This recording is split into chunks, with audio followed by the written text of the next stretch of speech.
Hi, this is Pooja and welcome to Food Without Borders. Today I'm going to show you how to bake some really delicious sesame ginger cookies. These are perfect for fall.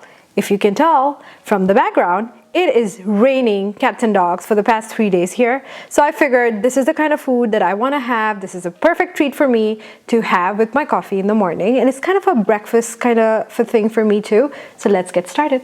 Alright folks, step number 1, preheat your oven to a 350 Fahrenheit.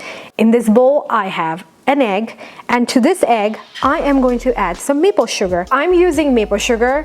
Now if you've watched me long enough, you know I resist the temptation of using regular sugar. That's like a fancy food for me. If I really have to use white sugar or brown sugar in a recipe and the recipe calls for it, I would, but I normally supplement it with maple sugar. You can use white sugar if you want to, or brown sugar, or you can even use honey. I am going to whisk this until the sugar has completely dissolved. You'd be so surprised how simple this recipe is. All right, now to this, I am going to add some ground ginger because these are ginger cookies. You can skip ginger, or you can, reduce the amount of ginger that you have added to the recipe. Now, I always do this. I see a recipe on YouTube, I personalize it because sometimes the recipe calls for too much sugar, or the sugar is a little too less, the spice is a little too much, the salt is a little too less. So you will have to try it first and then decide if it's a little too spicy for you, because not spicy, but if it has a lot of heat because of the ginger, you can always tone the ginger down or skip the ginger altogether. Ground ginger, salt, baking powder, and this will go in with some of the vanilla extract. Every time I bake a recipe, I have to add vanilla extract to it. I am a vanilla extract kind of person. Regardless of whatever the recipe calls for, vanilla has to go in there. Now I'm gonna give this a whisk too until this is combined. And the last ingredient is tahini. If you're familiar with Middle Eastern cooking, if you're familiar with the tzatziki sauce, sesame paste is what is used there. Now this is just hulled sesame that has been turned into a paste.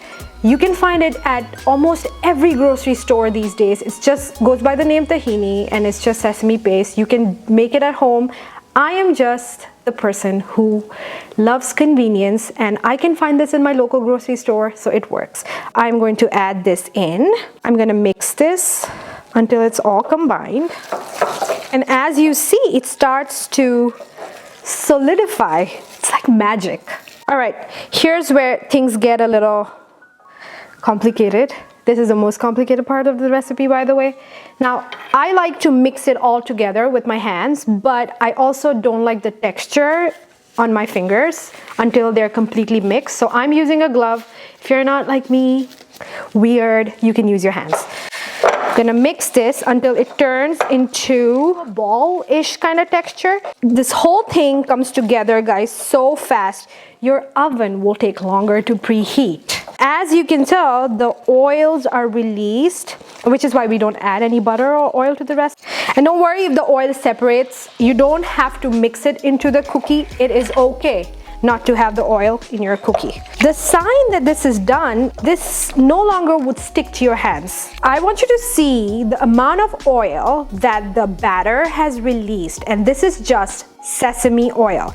I want to make this video as realistic as possible for you guys so that when you are making these cookies at home and you're looking forward to this turning out to be one fabulous recipe, you don't get alarmed after seeing so much oil in the bottom. It is normal. Now, what I would like to think is it's a good thing that the oil is gone and now the residue is all the healthy stuff that is left. Now, I have a cookie scoop here and I'm going to use this to distribute the cookies nice and evenly. You can eyeball it. I am not good at that, so I will not take my chances. I'm going to scoop some of this batter here onto the middle of my palm and then turn it into a ball. And it's really easy because of the oil that is released there. Dip it in some of the sesame seeds here, just the top. And sometimes, because I feel a little fancy, I like to add some sesame seeds in the middle. So you can pick the color of the sesame seeds you want. When they're toasted, they taste amazing. By the way, just so you know, I am going to move these because I want them to be a few inches apart from each other because they will spread. The other thing that dawned on me was I'm using a different brand of tahini, which I normally don't use, and maybe that has something to do with the amount of oil that has come out, because I don't remember last year, because I make this every fall, having to deal with this kind of a mess.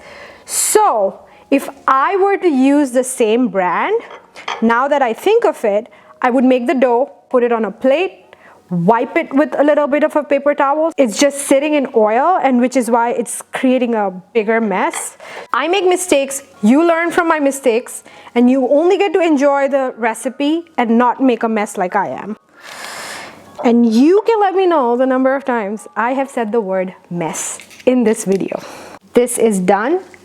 I'm gonna go wash my hands and just chill, and I'm gonna stick this in the oven, and when I come back I'll tell you how long I left it for and we'll do the tasting. So folks, we are back. They have baked. I baked them for somewhere between 12 to 14 minutes, and then I pulled them out, let them sit on a cooling rack for about 10 minutes. These cookies, if you have them warm, like really hot out of the oven, they will crumble. You might burn yourself, that's a different story, but it won't be a really enjoyable experience. So I would suggest let them cool completely when you eat them, because then they'll be less crumbly. Now, the one way you can tell that they're done is when the sesame seeds have like a toasted golden color on them. Some of the sesame seeds do have it, so which is what you are looking for. So now let's do the tasting.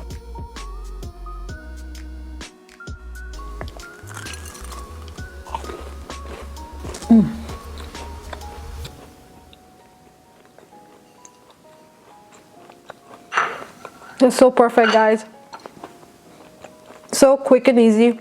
The ginger is in the background. It's not really that strong, not at least for me, but some of you might think otherwise. Do give this recipe a try. Let me know what you think. Now, I will leave the written version of this recipe on my blog, which is already on my blog. I will just leave a link of it in the description box, and give me a like or hit subscribe if you haven't already, and I will see you next time. Until then, bye.